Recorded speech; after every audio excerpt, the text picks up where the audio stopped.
Spiritual understanding. Before I start, I want to clarify something. It's very important to clarify because there are so many different concepts, ideas, and thoughts here today.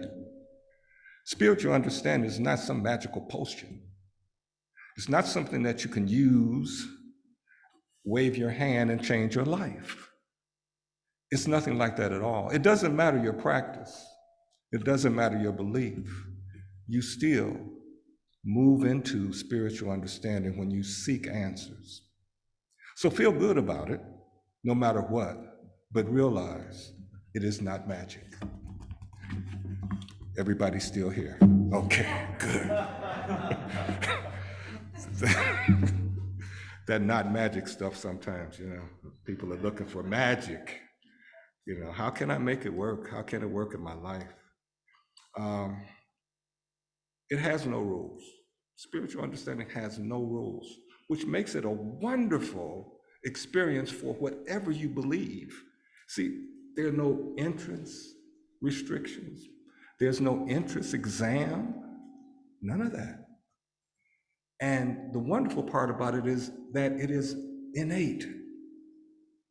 It's already there. And it's even more innate than human understanding, which we'll see in a few minutes. See, human understanding tends to have norms or measurables,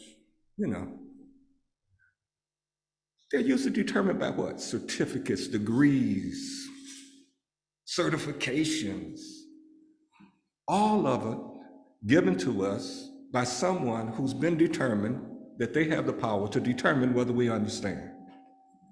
Now, that may sound like crazy talk, but it's real. And if you're ever in a situation where you feel like you know what's going on, like where you feel like you've got it, but they won't give you the certification, they won't give you proof that you know what you know, you have to understand that's the system, but you have more than that. You have spiritual understanding, which can take you so much further. Now, I know some of us will say, well, I won't. I shouldn't include myself in some things. This one I won't. Some of you will say that, no, I don't have anything to do with spiritual understanding. I don't know what it is, never experienced it, but that's not true. See, there was a time in your life where you didn't know the answer, but the answer came. Yes? Anyone? No one? No one's ever experienced that? Well, you and I, we're in the right place, okay? We don't know about the rest. We'll invite them in, but we're in the right place, okay? Oh, you figured out something, and you don't know how you figured it out. In fact, you were in awe of the way it happened in your life. Has that ever happened to anyone? How did that happen? 2 now, we're getting there. That is spiritual understanding. That's it. That's simple. See, nothing magical about it. You have it already. Now, there are some of you that are feeling really good about yourselves right now saying, I got spiritual understanding. Yes, you do. Yes, you do. And the moment that you realize that spiritual understanding is a moment of awakening, not only in your mind, but in your soul. Because that's the point of intersection with your own innate pure knowing. That's the point of intersection, even if you don't realize it. See, that's the beautiful thing about spiritual understanding. You don't have to know that you have it. You don't even have to know that you're using it. It's not going to be taken away from you. It is only there to be enhanced if you choose to enhance it. How about that? Wow, I like a birthday gift like that. They won't take it. I can let it sit there as long as I want, especially like your birthday cake. As long as I want, won't bother. No, I will bother it, and they won't take it away. But if I choose to eat it, it will be fresh and tasty. That's the spiritual understanding. It can't be taken away. So no matter where you are in life, no matter how far along you are, you can still take advantage of this spiritual understanding. It's embedded in the core of your pure consciousness. And your pure consciousness is connected to the universe. Isn't that great? 2 more people. Yes, that's great. They'll catch up. Now, let's understand, this is not just for humans. See, there is spiritual understanding in the natural world. Several years ago, some of you might remember, there was much news around a pending tsunami. And the fact is that many of the animals moved away from the shore to higher ground. That they did. Now, there's speculation that maybe the animals felt the vibrations of the earth, felt the vibrations of the earthquake prior to it creating the tsunami. And if we looked at it on a human basis, we might say that they were connected to the vibrations of the earth. They felt it, or the universe. But let's understand something. The animals were not taught to take action. They didn't go to survival school. They automatically knew what to do. Now, if the animals knew what to do automatically, think about ourselves, higher forms of animals. We too have the same ability to know what to do if we allow it to happen. They knew how to survive. It was innate in them. It was a spiritual energy that was moving in them, an unseen energy. Now, when we talk about human understanding, let's understand it can be finite, but the nature of spiritual understanding is infinite. So I'm limited by that person that gave me the degree and determined that I was certified, and I'm limited. But when I deal with spiritual understanding, when I deal with the mystic talked about in our reading, when I deal with what the scientists did in our reading, I realize that I have the ability to enter a much larger space of understanding, an infinite understanding for whatever I need. How's that? For whatever I need. If I need to understand relationships, if I need to understand finance, if I need to understand why my life is so wonderful, it's all there for me. It awaits me asking the question. Now, when we look up in the sky, often there's a vision of stars if it's a clear night, sometimes maybe even planets or even a constellation. For those of you that know how to map out constellations, I do not. I'm amazed when people say, that's the Big Dipper, and I say, that's a bunch of stars. I don't see it dipping. But at some point, humans looking up in the sky decided that they would go to that round ball up there, that thing that we call the moon, and they posed that question, how do I get to the moon? They posed it to that limited understanding. And some of people with their limited understanding say that'll never happen. But other people say there must be a way. Now, they didn't understand spiritual understanding. They didn't know what it was. They just knew that if they kept asking the question, an answer would come. That's the spiritual realm that we're speaking of. If nothing else, I want you to leave here today knowing that it does exist and it exists for you. Human understanding opens the door to spiritual understanding. Human understanding opens the door. So when I ask the question, whatever that question may be, how do I get to the moon? I open the door to how I get to the moon. I open the door to the answers to come forth to me. Sometimes we open the door and then we close it. Have you ever done that? Do not raise your hand. You know, that means, how do I do this wonderful thing that I dream I can do? And then the answers start coming and you say, no, I can't do that. That's not possible. That's just a pipe dream. You've closed the door, you see. You've closed the door. Good example today. We were coming out from Chicago, and I love the expressway. I love the tollway. I love the speed. My grandson knows I love the speed. He loves the speed too. But I pushed the wrong button in the GPS, right? So it decided on its own, not me, that it would take us the scenic route. Fortunately, I know the roads well enough to know that this is the scenic route. This is Roosevelt Road. We should be on 88. But I paused for a moment, I readjusted, and it still took us on the scenic route. We had 3 GPS items, we have systems here. We had a phone, we had the car, we had printed out instructions and directions. And at some point, I realized, you're getting ready to give a talk about spiritual understanding. Where is yours?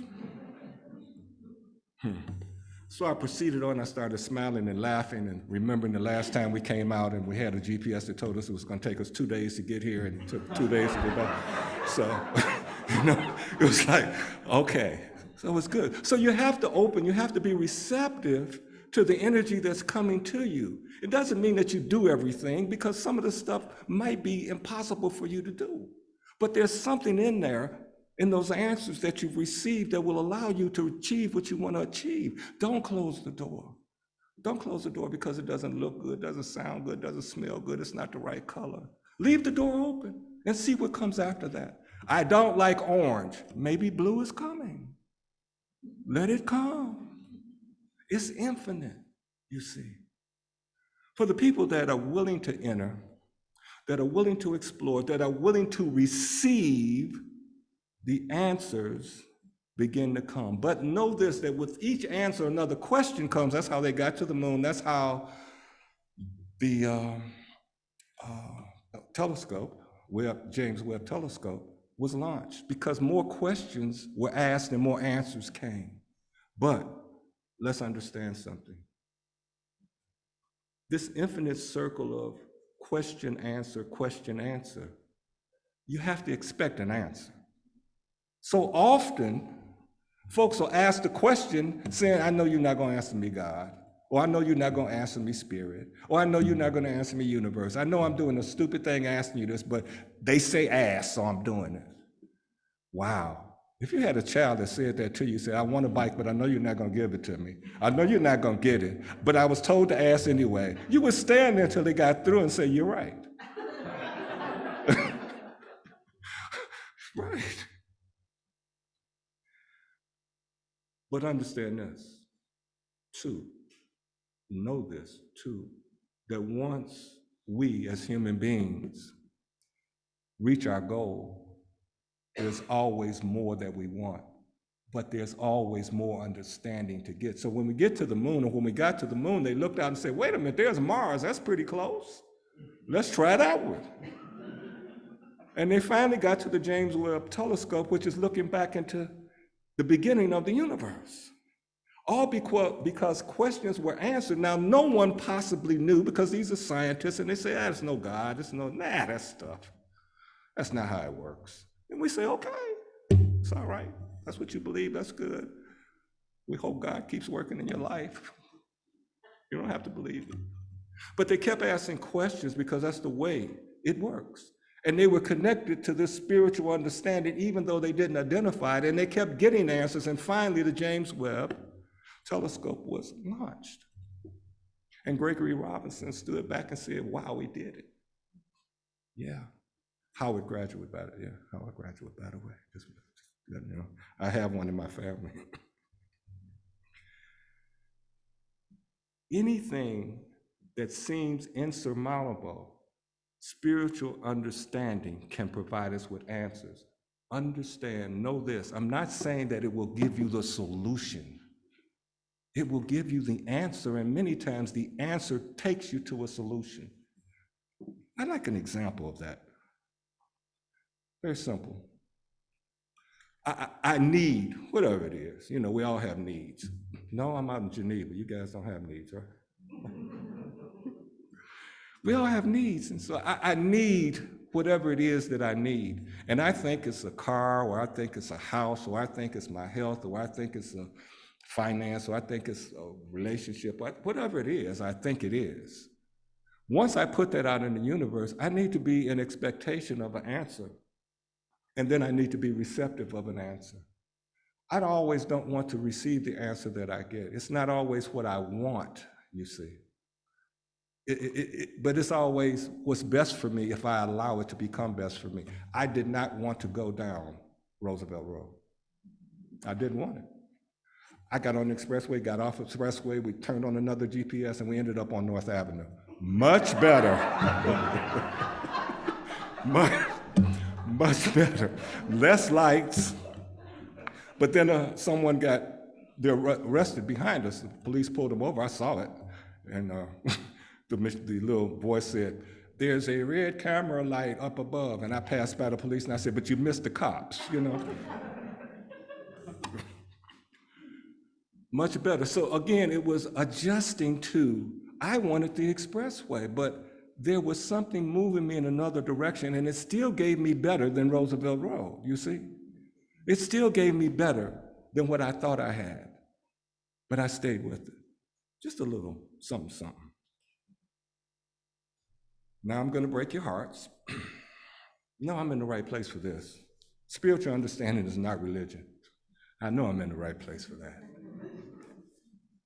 See, spiritual understanding is a divine connection which is available to all humans.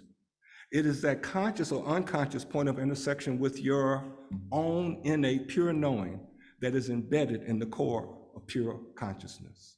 That's a wonderful thing to understand. I don't have to be anything to access, to make use of this power called spiritual understanding. See, religious or not, believer or not, secular or not, spiritual understanding welcomes, come on in, all who come.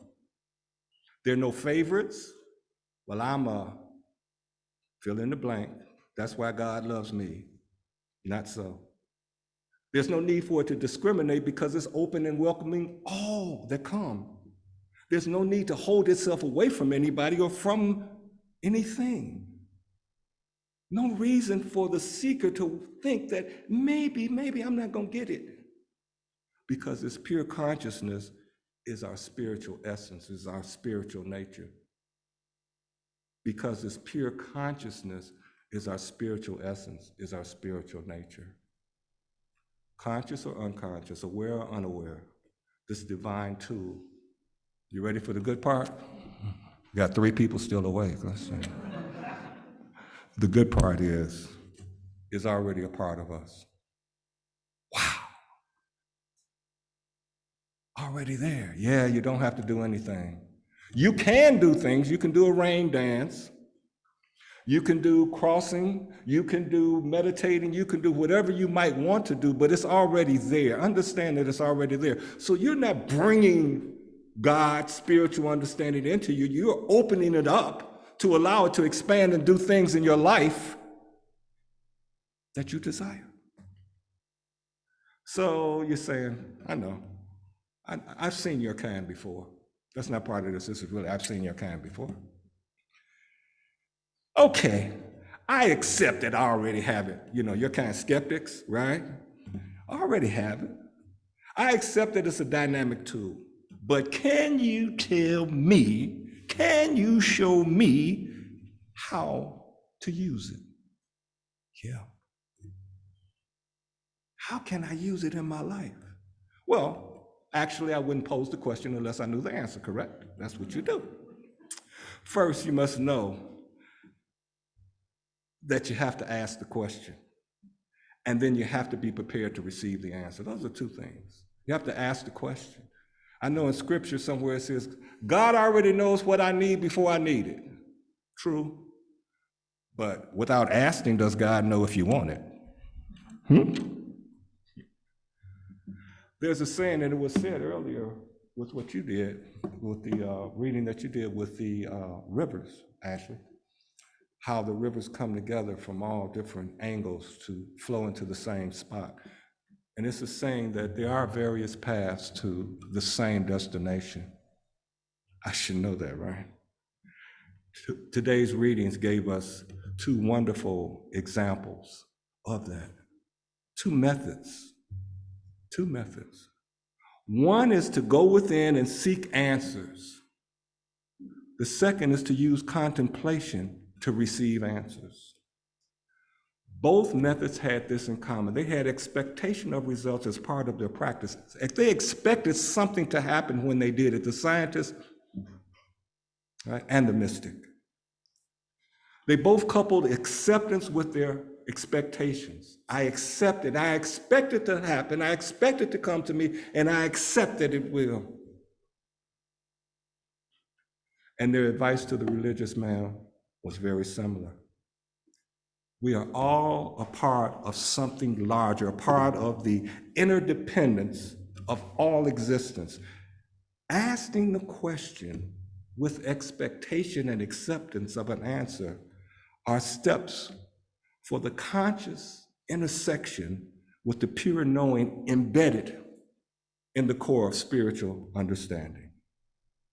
As you seek answers, remember to ask the question with expectation that that the answer will be received in the form of, okay, here we go, instructions, directions, and guided actions. So what does that mean? That means the little red bike that they talked about in The Secret may or may not have come, but how to get the little red bike did come. And so it is in our lives. If you work to incorporate this into your spiritual practice with intention, you'll find wonderful results in your life. And above all else, remember that you, no matter your past or present circumstance, no matter your race, no matter your gender, no matter your religion or lack of, you deserve an answer for no other reason that you are and always will be a part of something larger, a part of the interdependence of all existence.